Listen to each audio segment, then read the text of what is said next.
Hi viewers, welcome to our channel. ప్రస్తుతం మనతో పాటు సీనియర్ జర్నలిస్ట్ దాము బాలు సార్ ఉన్నారు. వారితో మాట్లాడదాం. నమస్కారం సార్. సార్, రఘురామకృష్ణరాజు గారికి చంద్రబాబు నాయుడు గారు 0 పాయింట్స్ ఇచ్చారు అని ఒక వార్త వైరల్ అవుతుంది సార్. అంటే ఆయన పాలనకు కానివ్వండి, లేకపోతే మిగతా అన్నిటి కానీ ఆయన 0 పాయింట్స్ ఇచ్చేసారు. అందుకే ఆయనకి ఎటువంటి మంత్రి పదవి ఇవ్వలేదని కూడా అంటున్నారు. ఏంటి 0 పాయింట్స్ ఇవ్వడము? ఇప్పుడు చాలామంది చర్చించుకుంటున్నారు ఈ పాయింట్స్ ఏంటి అని చెప్పేసి. మీరేం చెప్తారు సార్ దీని గురించి? రఘురామకృష్ణరాజుకి చంద్రబాబు ఏ రకమైన పదవి ఇవ్వట్లేదు. ఫస్ట్ ఆయనేమో స్పీకర్గా ముందే అనౌన్స్ చేసుకున్నాడు. నేను స్పీకర్ అవుతాను, గెలవక ముందు కూడా ఎమ్మెల్యేగా నేను గెలుస్తాను, స్పీకర్ కావాలన్న అభిమానులు కోరుకుంటున్నారు. అంటే జగన్ ఈయన్ని అధ్యక్ష అని పిలవాలి, అట్లాంటిదేదో ఆయనకి డ్రీమ్ ఉంది. బిగినింగ్లో అయితే యాక్చువల్గా ఆయనకి ఎమ్మెల్యే కూడా ఇష్టం లేదు. తను మళ్ళీ నర్సాపురంలోనే ఎంపీగా ఆయన కంటెస్ట్ చేద్దామనేది ఆయన ఫస్ట్ కోరిక. దానికి కారణం ఏంటంటే ఆల్రెడీ ఆయన ఎంపీగా ఉండి ఢిల్లీలో మంచి సంబంధాలు, ఆయనకి దాదాపు 7 రాష్ట్రాల్లో వ్యాపారాలు ఉన్నాయి. సో అవన్నీ చూసుకోవాలన్నా కూడా ఢిల్లీ స్థాయిలో ఆయనకి పరిచయం ఇంపార్టెంటు. అందుకని ఆయనకి స్థానిక రాజకీయాల పట్ల పెద్ద ఇంట్రెస్ట్ లేదు, ఢిల్లీ స్థాయిలోనే ఉండాలనేది ఆయన కోరిక. సో అది ట్రై చేశాడు. బట్ చంద్రబాబు ఆయనకి అప్పుడు కూడా హాత్ ఇచ్చాడు. ఎందుకంటే చంద్రబాబు అనుకుంటే ఆయనకి ఇప్పించి ఉండొచ్చు, అది బీజేపీ కోరుకున్న సీటు కావచ్చు, బీజేపీకి ఇంకో దగ్గర ప్రొవైడ్ చేసి ఈయనకి ఇప్పించి ఉండొచ్చు. కానీ చంద్రబాబు గట్టిగా ట్రై చేయలేదు. ట్రై చేయకపోవడం వల్ల బీజేపీ శ్రీనివాసవరంకి ఇచ్చి ఆయనకి ఇప్పుడు మంత్రి పదవి కూడా ఇచ్చారు. సో ఆ రకంగా ఆయనకి ఎంపీ రాలేదు. తర్వాత ఉండిలో ఆయనకి ఎమ్మెల్యేగా సీట్ ఇచ్చాడు చంద్రబాబు. ఆ మేరకు ఖచ్చితంగా చంద్రబాబు కొంతవరకు ఆయనకి న్యాయం చేశాడు. బట్ రఘురామకృష్ణరాజు చంద్రబాబుకి ఏ స్థాయిలో ఉపయోగపడ్డాడో అందరికీ తెలుసు మనకి. ఎందుకంటే జగన్ మీద ఏ వ్యక్తి పోరాడినట్టుగా ఆయన పోరాడాడు. దానివల్ల ఆయనకి ప్రాణహాని స్థాయిలో కూడా ఇబ్బందులైంది. ఎందుకంటే సిఐడి తీసుకెళ్ళి ఆయన కొట్టారనే ఆరోపణలు ఆయనే చేశాడు. ఇప్పుడు కేసు కూడా అవుతుంది. సో సిఐడి తీసుకెళ్ళి కొట్టడం కావచ్చు, ఆయన మీద రాజద్రోహ నేరం పెట్టడం కావచ్చు, ఇంకా ఆయన ప్రాణాలు కూడా ప్రమాదమైన ఆయన 5 ఏళ్ళు దాదాపు సొంత నియోజకవర్గానికి కూడా వెళ్ళలేదు. అంటే ఒక రకంగా చాలా సీరియస్ రిస్క్ తీసుకొని ఆయన జగన్ మీద ఒంటరిగా పోరాటం చేశాడు. బట్ తెలుగుదేశం సపోర్ట్ కూడా దొరికింది. చంద్రబాబు అప్పుడు ఆయనకి కేసు అప్పుడు కూడా హెల్ప్ చేశాడు. తెలుగుదేశం వాళ్ళు కూడా ఓన్ చేసుకున్నారు, సపోర్ట్ దొరికింది. ఏదేమైనా జగన్కి యాంటీగా ప్రజల్లో ఎక్స్పోజ్ చేయడంలో, జగన్కి యాంటీ ఇమేజ్ని సృష్టించడంలో, యాంటీ ఇన్కంబెన్సీని పెంచడంలో రఘురామకృష్ణరాజు పాత్ర తెలుగుదేశంలో ఏ లీడర్ కంటే కూడా ఎక్కువ ఉంది. సో అందువల్ల సహజంగానే రఘురామకృష్ణరాజుకి ఒక మంచి పొజిషన్ ఇచ్చి చంద్రబాబు ఆయన ఆదరిస్తాడని అందరూ అనుకున్నారు. కానీ ఇప్పటికి 3 నెలలు 100 డేస్ అయిపోయింది, ఇప్పటి వరకు ఆయనకి ఇవ్వలేదు. అయితే ఇప్పుడు కొత్తగా వినిపిస్తున్న వార్త ఏంటంటే రఘురామకృష్ణరాజుకు చంద్రబాబు 0 రేటింగ్ ఇచ్చారు. ఈ రేటింగ్ ఏంది అంటే చంద్రబాబు 100 రోజుల పని విధానాన్ని దృష్టిలో పెట్టుకొని మంత్రులకు, ఎమ్మెల్యేలకు రేటింగ్ సిస్టమ్ని డెవలప్ చేస్తున్నారు. ఈ రేటింగ్ను బట్టి ఎవరికి తక్కువ రేటింగ్ వాళ్ళని హెచ్చరించడం, వాళ్ళ పని మెరుగుపరచడం, మంచి రేటింగ్ వచ్చిన వాళ్ళని అభినందించడం, ఇది అనేది చంద్రబాబుకున్న ప్లాన్. ఆల్రెడీ వరదలప్పుడు ఆయన మంత్రులను కూడా చాలా తీవ్రంగా హెచ్చరించాడు. మీ పని మార్చుకోకపోతే నేను తీసేస్తాను అన్నట్టుగా బెదిరించాడు. సో చంద్రబాబు ఏంటంటే తను ఎక్స్పెక్ట్ చేసినట్టుగా మంత్రులు, ఎమ్మెల్యేలు లేరు. కొంతమంది ఏమో అక్రమాలకు పాల్పడడం, అవినీతికి పాల్పడడం, కొంతమంది వాళ్ళ బంధువులు ఎమ్మెల్యేల భార్యలు కావచ్చు, ఎమ్మెల్యేల మొగుళ్ళు కావచ్చు, వాళ్ళు ఎంటర్ అయిపోయి పబ్లిక్ లైఫ్లోకి వాళ్ళ అధికారులను బెదిరించడం, వాళ్ళ బర్త్డేలకి పోలీసుల్ని తీసుకెళ్ళడం, ఇలాగ అంతా జరుగుతుంది. దీని పట్ల ఆయన సాటిస్ఫాక్షన్ పూర్తిగా లేదు.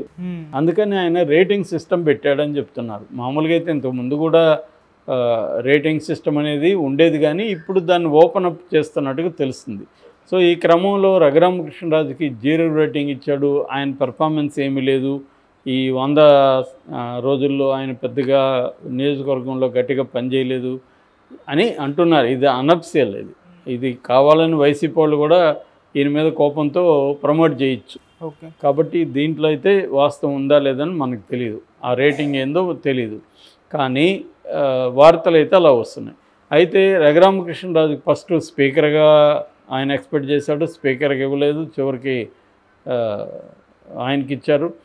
దాని తర్వాత మన మంత్రి పదవి ఆశించాడు. కనీసం క్షత్రియుల కోటాల్లో మంత్రి పదవి వస్తుంది, చిత్రయిల్లో కనీసం 6 డజన్ మంది ఉన్నారు, నాకు కాకపోయినా ఎవరికైనా ఇవ్వండి అనేది కూడా ఆయన ఓపెన్గా కూడా మాట్లాడాడు. మామూలుగా రఘురామకృష్ణరాజు కొన్న లక్షణం ఏంటంటే ఆయన ఏది దాచుకోడు. అసంతృప్తి ఉన్నా, కోపం ఉన్నా, ఆనందం ఉన్నా దాన్ని మీడియా ముందు చెప్పకపోతే ఆయన నిద్రపడ్డాడు. కాబట్టి అది ఆయన లక్షణం. సో అది అలాగా ఈయన షేర్ చేసుకున్నాడు. దాని తర్వాత మంత్రి పదవి కూడా ఇవ్వలేదు. దాని తర్వాత టీటీడీ చైర్పర్సన్ ఇస్తారేమో అనుకున్నారు, అది కూడా ఇచ్చే పరిస్థితులు లేదు. సో ఇక ఢిల్లీలో కనీసం తెలుగుదేశం అధికార ప్రతినిధిగా ఢిల్లీలో ఆయన ఆశించాడని చెప్తున్నారు. ఎందుకంటే ఢిల్లీలో ఎక్కువ రోజులు ఉండొచ్చు, అక్కడ మళ్ళీ లైజనింగ్ చేయొచ్చు. ఎందుకంటే అక్కడ కూటమి ప్రభుత్వం ఉంది కాబట్టి ఇప్పుడు మోడీ ప్రభుత్వం. సో అక్కడ మళ్ళీ తనకి లైజనింగ్ చేయడం అవన్నీ చేయడం ద్వారా తనకి బిజినెస్ కూడా బాగా చూసుకోవచ్చు. దానికి సంబంధించిన పర్మిషన్లు కావచ్చు, తన ప్రాబ్లమ్స్ ఉంటే అక్కడ సాల్వ్ చేసుకోవచ్చు ఢిల్లీ స్థాయిలో. కాబట్టి అట్లాగే మిగతా రాష్ట్రాల సీఎంలతో కావచ్చు, మిగతా రాష్ట్రాల ఎంపీలతో కావచ్చు స్నేహం ఉంటే తనకి మిగతా రాష్ట్రాల్లో ఏమైనా ప్రాబ్లమ్స్ ఉన్నా సాల్వ్ చేసుకోవచ్చు. ఎందుకంటే ఆయన రాజకీయాలు ఎంత ఇంపార్టెంటో అంతకంటే బిజినెస్ ఆయనకి ఇంపార్టెంట్. ఓకే. సో ఇది ఆశించాడు ఆయన. సో చంద్రబాబు ఇప్పటి వరకు స్పీకర్ ఇవ్వలేదు, మంత్రి పదవి ఇవ్వలేదు, టీటీ చైర్పర్సన్ ఇవ్వలేదు, ఢిల్లీలో అధికార ప్రతినిధి పోస్ట్ కూడా ఇవ్వలేదు. ఇప్పటివరకు ఏమి ఇవ్వలేదు కాబట్టి ఈయనకి 0 రేటింగ్ వచ్చింది కాబట్టి నేను ఇవ్వలేదు అనేది ఒక కారణం అయితే, రెండో కారణం చంద్రబాబు ఈయన నమ్మట్లేదు. ఎందుకంటే ఈయన రిలయబుల్ పర్సన్ కాదు. జగన్ ఈయనకి మంచిగా ఎంపీ సీట్ ఇస్తే జగన్ మీదనే పోరాటం చేసి జగన్ని ఇబ్బంది పెట్టిన వ్యక్తి రేపు మనల్ని చేయడం అనేది గ్యారంటీ ఏముంది?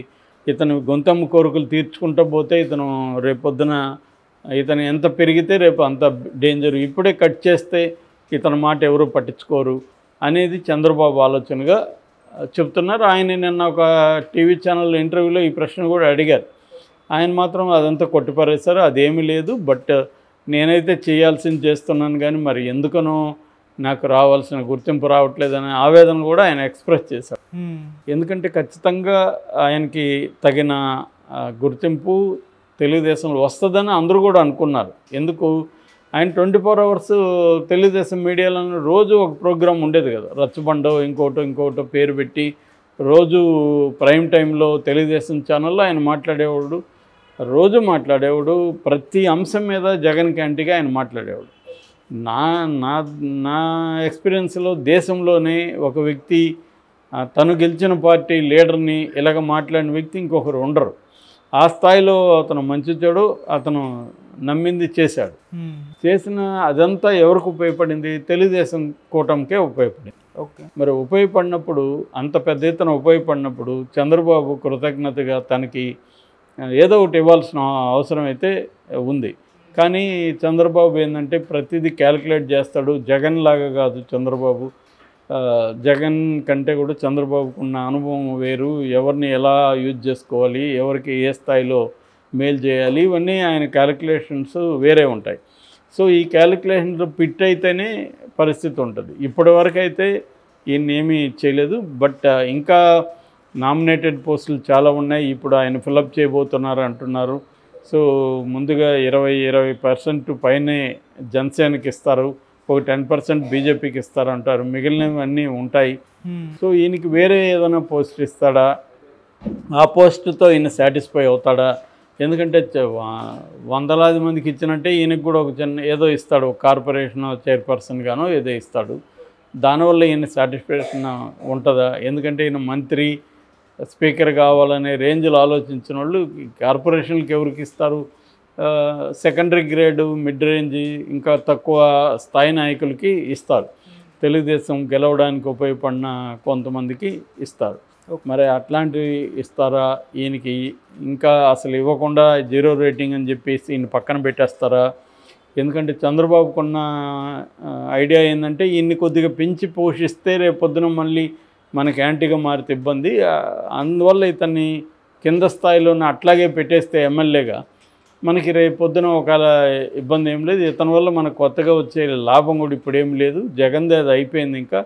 కాబట్టి ఇతని వల్ల మనకేం లేదు. ఇతను మనకు ఉపయోగపడ్డాడు కాబట్టి ఎమ్మెల్యే సీట్ ఇచ్చాం, అది చాలు అన్నట్టుగా ఆయనేమో ఆలోచిస్తున్నాడు అనేది తెలియదు. ఎందుకంటే రఘురామకృష్ణరాజు కూడా ఏమి చెప్పలేకపోతున్నాడు ఇప్పటికైతే. ఆయనకైతే అసంతృప్తి ఉంది, కానీ దాన్ని ఇప్పుడు బయట పెడితే మళ్ళీ అసలుకే మోసం వస్తుందనే భయం కూడా ఆయనకు ఉండొచ్చు. కాబట్టి ఎందుకంటే గతంలో అంటే తెలుగుదేశం మీడియా ఆయనకు ఉపయోగపడింది. ఇప్పుడు ఈయన కానీ రెబల్గా మారితే వైసీపీ మీడియా కూడా ఈయన పెద్దగా ఏమి ఈయన్ని ఫోకస్ చేయి, హీరోలాగా అయితే ఫోకస్ చేయదు. కాబట్టి ఈయనకి ఇంత ముందులాగా మైలేజ్ వచ్చే అవకాశం లేదు. ఒకవేళ తెలుగుదేశానికి యాంటీగా పోరాడినా రెబల్గా మారినా ఆయనకే నష్టం తప్ప తెలుగుదేశానికి వచ్చే నష్టం ఏమీ లేదు. ఓకే.